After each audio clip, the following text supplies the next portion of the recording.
Hi there, my name is John Green, and this is Crash Course World History. Today we're going to talk about Egypt. No, not that Egypt. Older, less fictional. Yes, that one. Ancient Egypt is probably the most influential of the River Valley civilizations. Like, you may not recognize any Assyrian kings or Assyrian language, but you probably do know King Tut, and you may recognize that the Eye of Horus is right now staring at me and judging me. I can feel your judgment.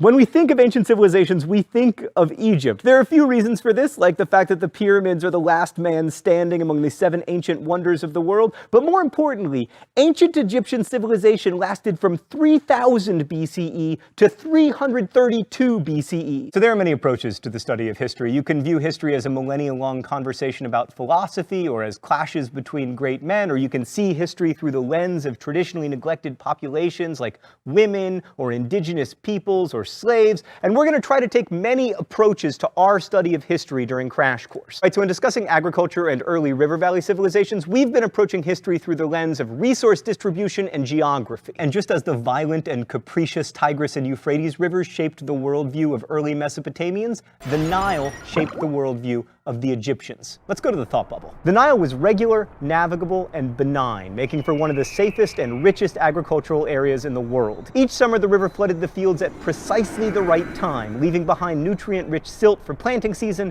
Planting was so easy that Egyptians just tossed seeds around the silty earth and then let their cattle or pigs walk on it to press the seeds into the ground, and then boom, grain and figs and wheat and pomegranates and melons and joy.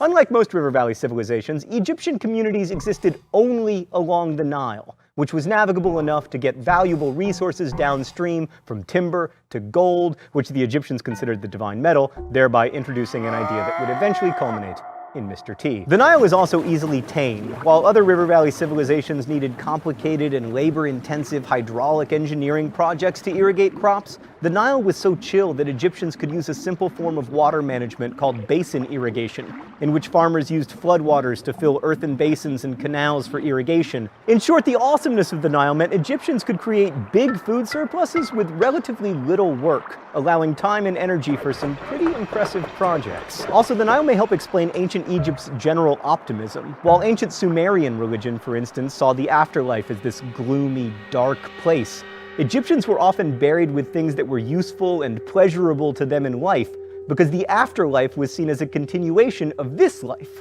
which, at least if you lived along the Nile, wasn't half bad. Thanks, Thought Bubble. And now, my dear pupils, I shall terrorize you with the oppression of dates. No, dates.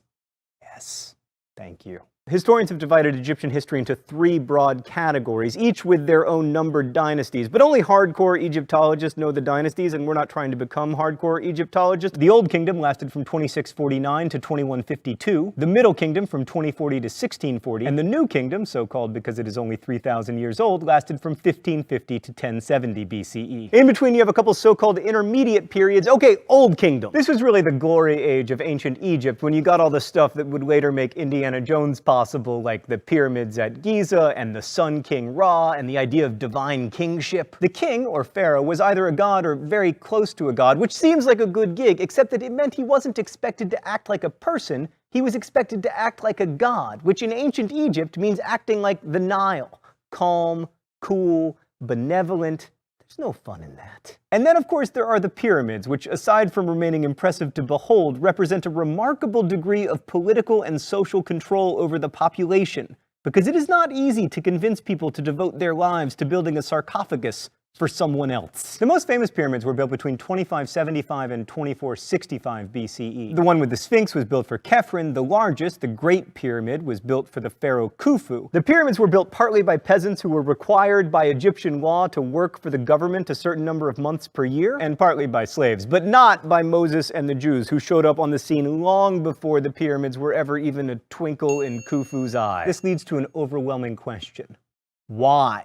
Why in the sweet name of Ra would anyone ever build such a thing? Well, let's start with Ra. So Ra started out as a regional god reigning over Heliopolis, but he eventually became really central to the entire pantheon of gods in ancient Egypt. He was the god of the sun, but also the god of creation. And the thinking was that if humans did their jobs, then the pantheon of gods would maintain cosmic order. And since the pharaohs became gods upon their death, it made sense to please them, even unto pyramids. Egyptian popular religion also embraced the belief in amulets and magic and divination, and the belief that certain animals, especially cats, had divine power. And yes, I did bring that up just so I could lolcat. Old Kingdom Egypt was also remarkably literate. They had two forms of writing, hieroglyphics for sacred writing, and then Demotic script for recording contracts and agreements and other boring stuff. The last thing I want to say about Old Kingdom Egypt, it was ridiculously rich. But then, around 2250 BCE, there were a series of droughts and pharaohs started fighting over who should have power, and we had an intermediate period,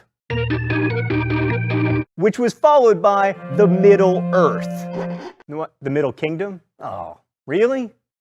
That's a bummer, Stan. I want it to be the Middle Earth. How awesome would that be? Like right in the middle of Egyptian history, there were hobbits. So the Middle Kingdom, which apparently had no hobbits, restored pharaonic rule in 2040 BCE, but with some distinct changes. First, the new rulers were outsiders from downriver in Nubia. Second, they fostered a new pantheon of gods, the star of which was Amen, which means hidden. So here's a little lesson from history. Hidden gods tend to do well because they're omnipresent. So Amen eventually merged with Ra to form the god Amen-Ra, who was like the best god ever, and all the Middle Kingdom pharaohs made temples for him and devoted all of their surplus to his glory. The Middle Kingdom also developed an interest in conquering, specifically the new pharaoh's homeland of Nubia, and they developed a side interest in getting conquered, specifically by the Semitic peoples from the Levant. They were able to conquer much of Egypt using superior military technology like bronze weapons and compound bows and chariots of fire. What?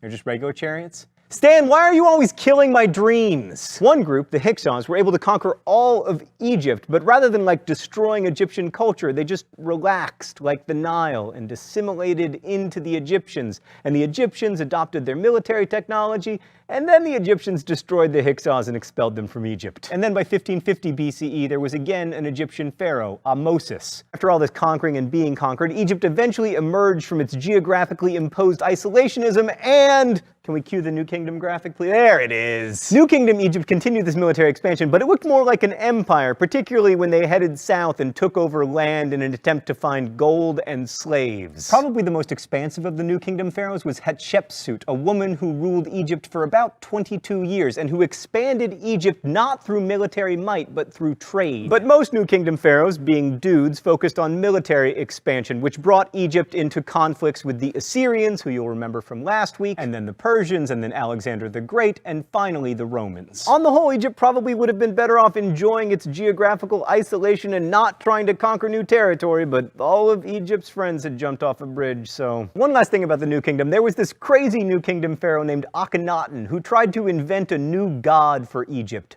Aten. Akhenaten was kind of the Kim Jong-il of ancient Egypt. Like, he had this feared police force and this big cult of personality, and also he was a nut job. Anyway, after his death, he was replaced by his wife, and then a daughter, and then a son, Tutankhaten, who turned his back on the weird god Aten and changed his name to Tutankhamun. And that is about all King Tut did before he died, probably around the age of 17. Honestly, the only reason King Tut is famous is that most pharaohs had their graves robbed by ancient people, and King Tut had his grave robbed by 20th century British people. Which brings us to the open letter.